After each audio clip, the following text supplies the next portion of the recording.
Hey, Vara, and this is VCR, and you're listening to it. You're going to notice it's a little bit more different of a episode. Roxy is not here today. Nothing bad has happened. She hasn't left the show or anything. She is sick. So last week's show couldn't happen because I was sick with an upper respiratory infection. This week, Roxy is sick, so I am going to fly solo on this show for today and kind of do my best to entertain you the only way I know how, to be boring and give you all kinds of exciting factoids, but look cute while doing it. So let me update you on a few things. So Roxy's sick, I was sick. It was this back and forth type of situation. Um, I'm a lot better now. Roxy is mending, but still not good enough to do the show. She's still kind of weak and a little bit out of it. So she will be back hopefully next week, and we'll have a dual show like always. But in the meantime, still, we want to thank you so much for all of your support and everything that you do for us. Um, let's see, I got a little bit older. My birthday passed. I became 50. So, yeah, my shirt here. See, see how cool that is. But just a little something. And speaking of legends, and being legendary, if you saw the shirt, if you didn't, it says that. Let me jump into our show for today. So I figured, what can I do that's kind of solo and would be entertaining and more interesting for you guys? And one of the things I came up with is the fact that me and Roxy are always talking about how we're from Houston and that we're in Texas and all these things that happen in Houston and in Texas because, of course, that's where we are and that's where the show is based out of. So I figured, why not kind of tell you some interesting and odd things about Texas and Houston that, the rest of the world probably does not know about.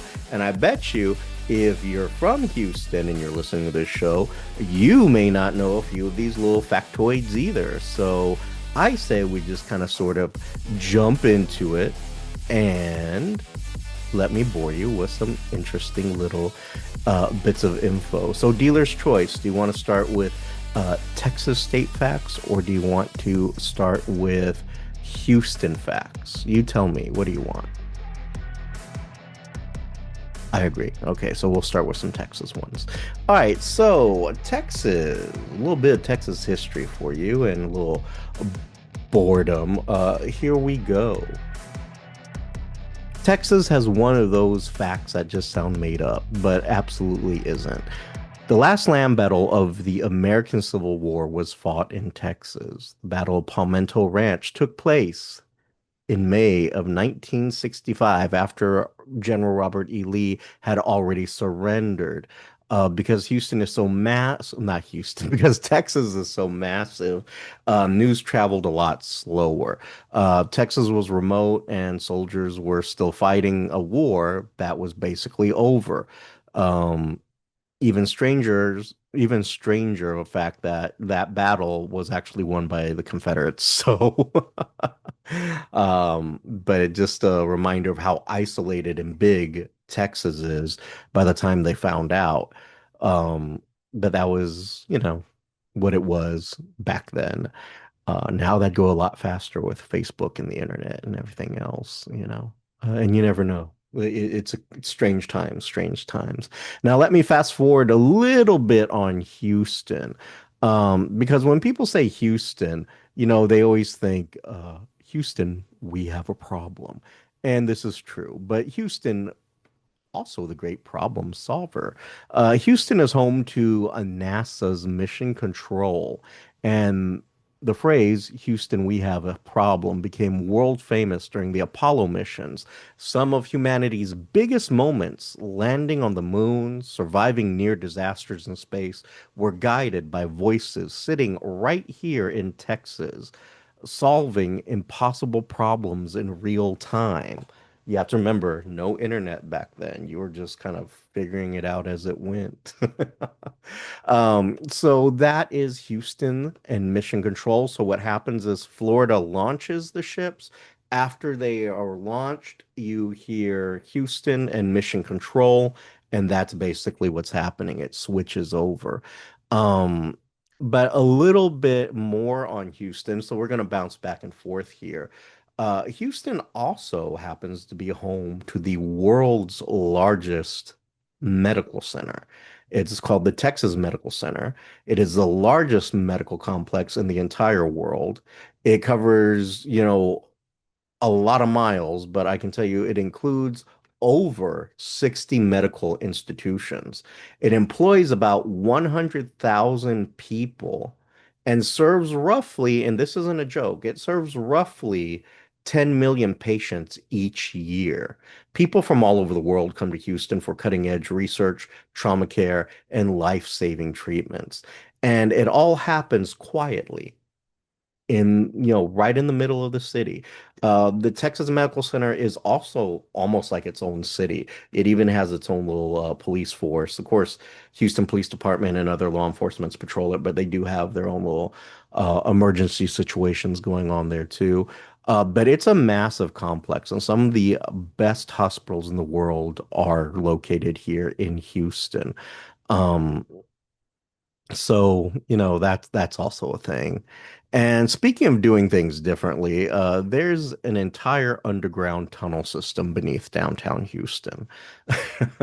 The tunnel network stretches about 6 miles and connects more than 95 city blocks, linking offices, restaurants, buildings, other buildings, shops, and food courts. It was built so people could move around without dealing with Houston's weather. And what I mean by that is, you always hear people say, Texas is hot. Well, that's not a joke. And the heat is only made worse by the fact that we're not far from Galveston. We're about 45 minutes to an hour away from Galveston, depending on your position in the city. And the humidity coming off the ocean, I mean, with the Gulf of Mexico, it is still the Gulf of Mexico as far as I'm concerned. Coming off of that and into the city, it's just you're sweating nonstop. It is ridiculous. Houston is also considered one of the hottest cities in the nation. So just to let you know, we're not joking. So they built this underground system to kind of avoid a lot of the, weather issues like the heat and also our just run of the mill, hey, we'll rain and storm when it wants to type of situation down here and hurricanes and all that other good stuff. So we have this massive underground city beneath the city so we can just kind of move around within the downtown area. But it's basically a huge small, well, I wouldn't say huge, it's a small city into itself underground. Um but jumping into a little bit of Texas now. Texas also has a habit of casually hosting things that feel like they belong in a movie, and in some cases in a horror movie. And what I mean by that is Texas is home to the largest bat colony in the world. That's not a joke. The largest bat colony on the planet. It's found just right outside of San Antonio, not too far off from Austin. Um, it's the Bracken Cave. It is a bat preserve. And no joke, if I made you guess, you probably wouldn't guess the right number. But let's play a game while you're driving or listening or whatever you're doing. If you had to guess how many bats are housed in this cave, how many would you guess? I'm going to give you a second just to think about that. And think about bats. And let me tell you what type of bat, if this helps. So we're talking about Mexican free-tailed bats. Anyone? Anyone? Class? Anyone? Anyone? Class? Anyone? Give you another second to think about it. Think of a number. Mhm. That number may sound right, but it's probably not. So let's go with it. Say your number out loud. Okay, now here it is. 20 million. 20 million Mexican free-tailed bats during peak season. That's how many live in this colony. It's no wonder it's the biggest one on the planet. Um, and they just shoot out. of this cave, come dusk, they just boom. And the thing is, it's so massive that it actually pops up on weather radars as this huge, massive, cloud of bats that just shoots out the ground. So it's incredibly impressive. They do allow tours of it, but only during bat season. So not during the winter months, basically. But the bats are actually extremely beneficial to Texas and Texas agriculture. One, because all those bats shooting out, you got 20 million bats shooting out, and they're hungry. And they're out there eating all kinds of insects. And I'm not talking about just a small amount of insects, but we are talking in the range of where the weight is in the tons. And I mean tons and tons of insects. So they are a huge benefit, especially to farmers and agriculture, that they are this type of, you know, ecological pest control that just gets out there, kills tons and tons of insects, devours them, and then basically brings them on back, and they're good to go from there. Now, however, that's not the only bat colony in Texas that's pretty massive. There's one in Austin. So Texas is also um, a habit of casually hosting things that feel like a movie. Remember I said that? So here's another horror movie, but it's a urban one. The state is home to also the largest urban bat colony in the world. Under Austin's Congress Avenue Bridge, more than 1.5 million Mexican free-tailed bats emerge every evening, filling the sky in a massive wave. It looks very dramatic, maybe even terrifying. But those bats, like I said, they eat millions of mosquitoes, bugs, all kinds of stuff every night. Uh, Only in Texas do we turn a giant bat swarm into basically an entire ecosystem that benefits everybody. Absolutely insane, right?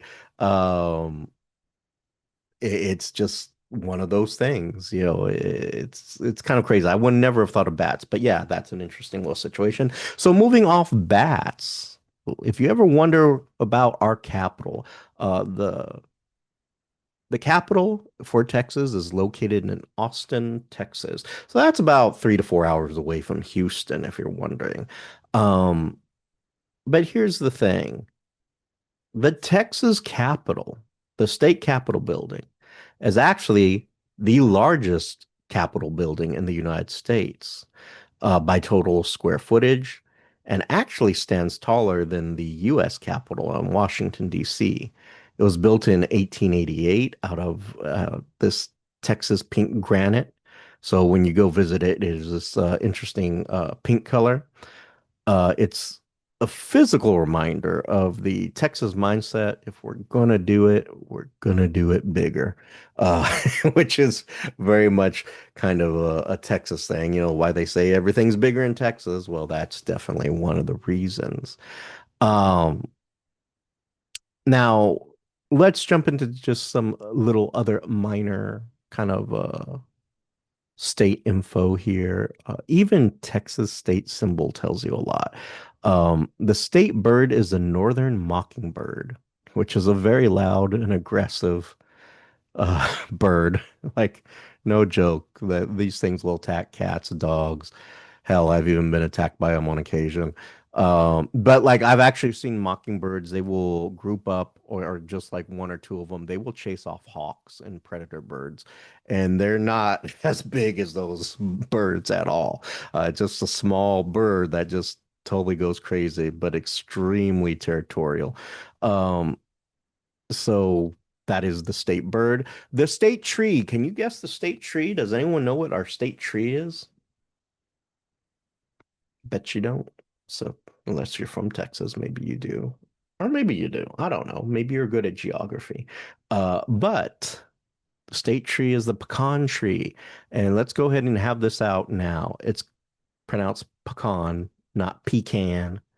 It's not pecan. And the reason it's not pecan It's because no one wants to pee in a can. Okay, it's pecan. So the state tree is the pecan tree. And the interesting about thing about the pecan tree is pecan trees can live up to hundreds of years and they produce a lot of food. Actually, Texas is one of the largest pecan producers in the nation.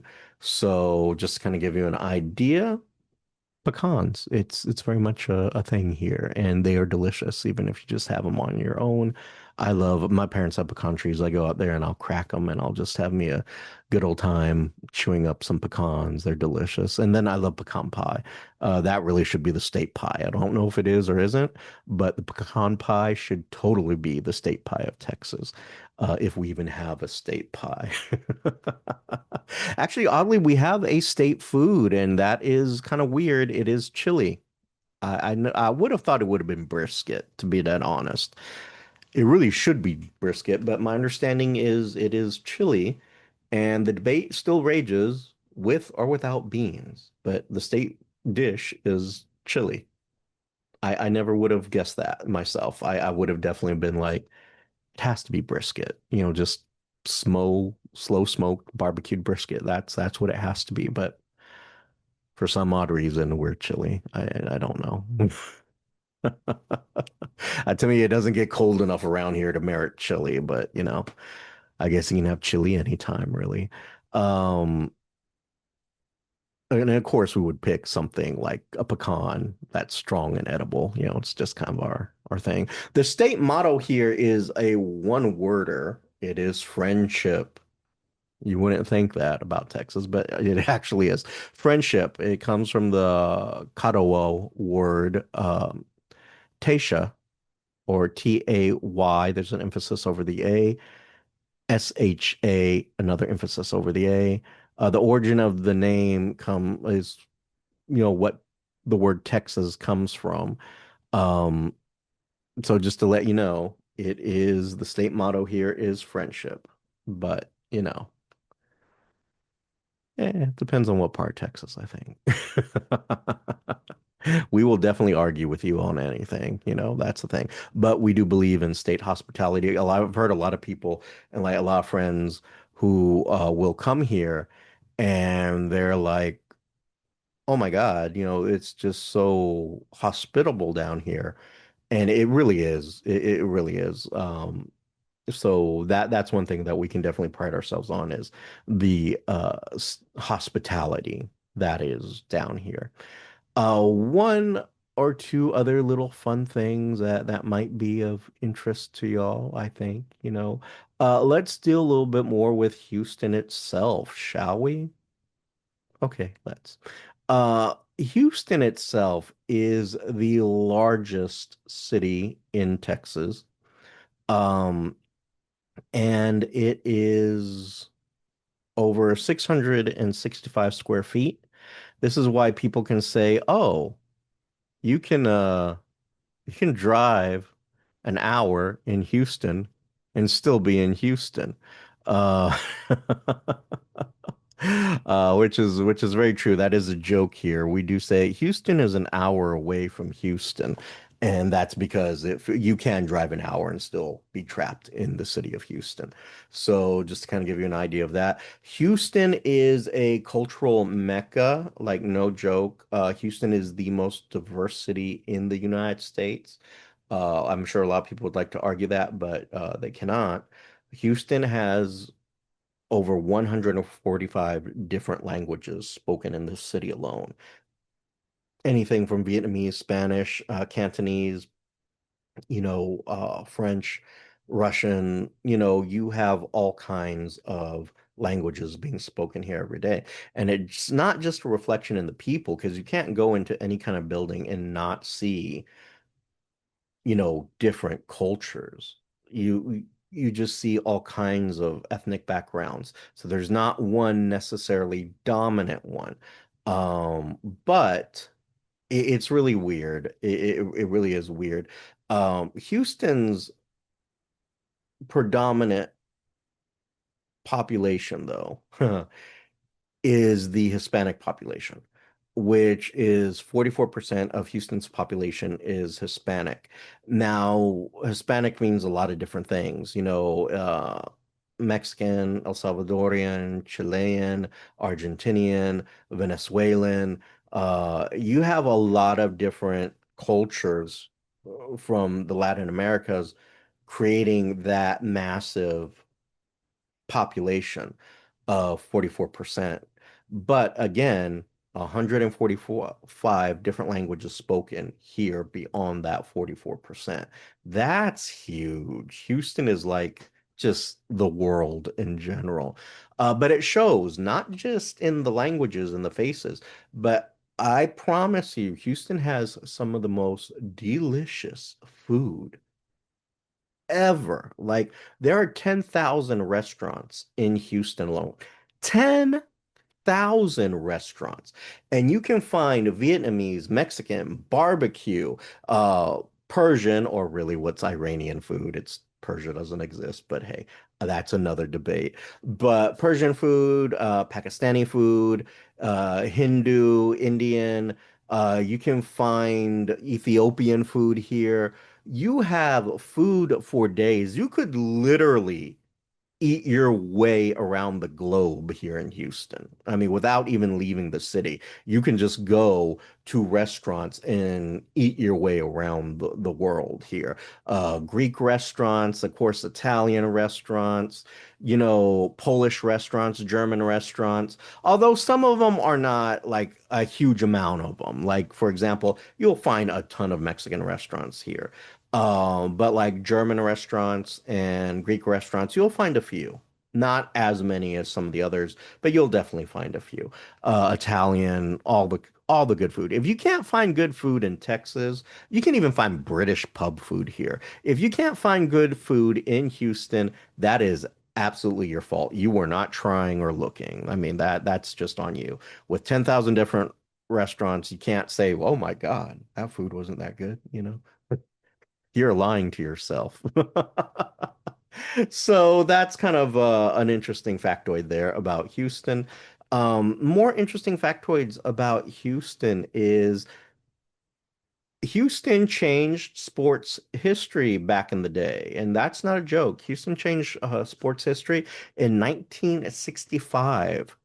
The Houston Astrodome opened, and it is we call it the eighth wonder of the world, and people regard it and call it the eighth wonder of the world.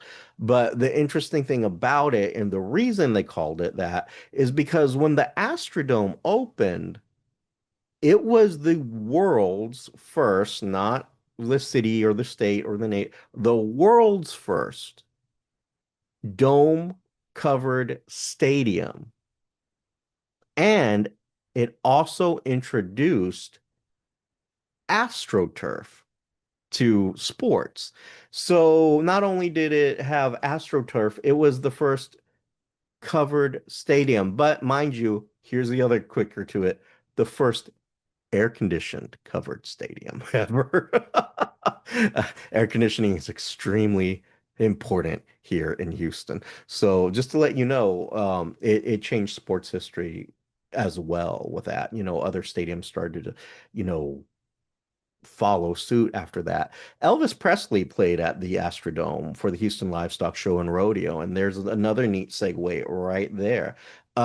The Houston Rodeo, it's actually the Houston Livestock Show and Rodeo. No joke, is the world's largest rodeo. There is nothing larger than the Houston Livestock Show and Rodeo. And it's not just a rodeo, it's a concert, it's a carnival, it's this huge thing. But people from all over the world come here. Each rodeo in the past year averages, no joke, about 2 million visitors per year at the rodeo. And this is also a global thing. It's a huge thing. Like I'll never forget there was this one report and don't laugh, but it was kind of weird.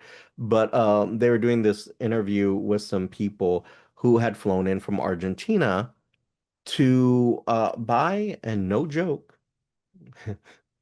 they flew from Argentina. They had a cattle ranch down there. They came here to buy champion bull sperm. No joke, bull sperm. Because how else do you think you breed the best beef out there? By champion bulls that impregnate uh cows or heifers that produce, all these interesting steaks and briskets and rump roasts and all the other beef products you enjoy, that's coming from somewhere.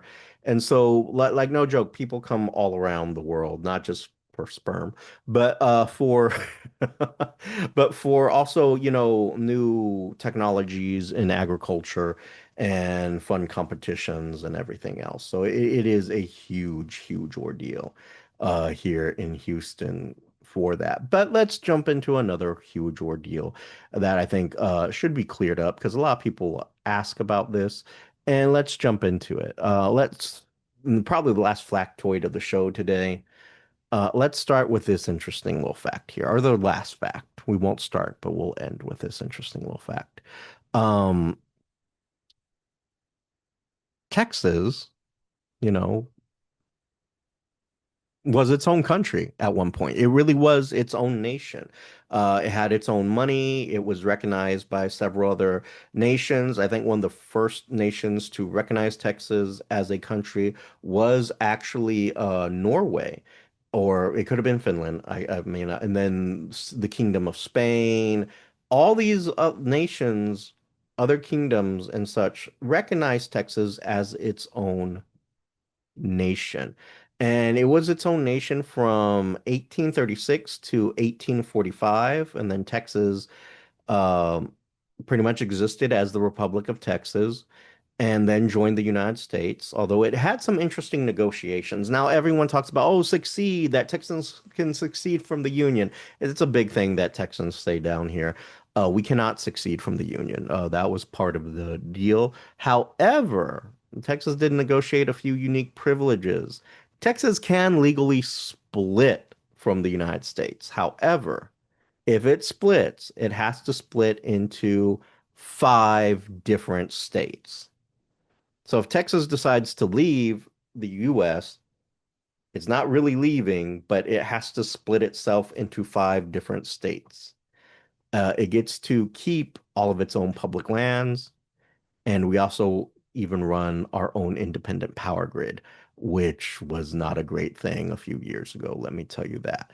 Uh, that was actually a huge disaster a few years ago. ERCOT is an absolute joke nowadays here in Houston because um, we were very proud of our own power grid, and then we had this basically, I want to say it was in 2021, we had this winter storm that rolled through, which is rare, and the power grid went down. And we're having these rolling blackouts across the street, across the state, not the street, but the state. And no joke, people died. People actually froze and died because we did not have power because our system had become dilapidated. No one was really overseeing the power grid. So what used to be the um, symbol and just pride of Texas would actually just was terrible. It was a very terrible situation.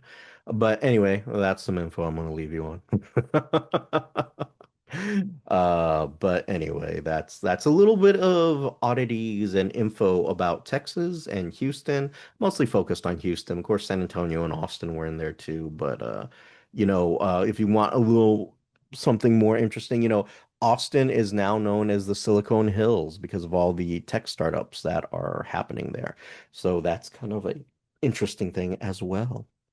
But let's say you have some interesting factoids about Houston or Texas or El Paso or any of these cities, you can share those factoids with me to the VCR show at gmail.com. And you can hit up our semi updated website, which is the VCRshow.com.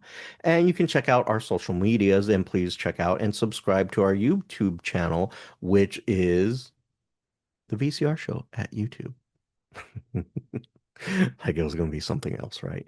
And you can always follow Roxy on her social media, which are going to be a Roxy Perez Curvy Model on Facebook and blah, blah, blah, blah. So, anyway, check her out as well. And we wish Roxy a speedy recovery. And hopefully, we'll be back next week with a more interesting dynamic duel kind of show. But until next time, I'm Vara, and this is not Roxy. And you've been listening to VCR.